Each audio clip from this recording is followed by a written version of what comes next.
হ্যাঁ, একটা normal subject যখন একটা ভালো অ্যাঙ্গেল থেকে শ্যুট করা, সেটা কতটা সুন্দর ক্লিপ বেরাতে পারে তোমাদের সাথে শেয়ার করব। নরমাল ক্লিপ, নো এডিটিং, না কিছু। দেখো, থ্যাংক ইউ।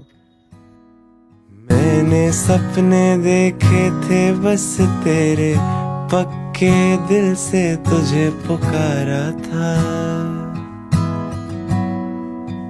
हो कभी कभी सोचता हूँ तेरी आंखों से सच्चा कुछ देखा ही नहीं। हाँ, कितने फूल देखे मैंने तेरे जैसा कोई मैं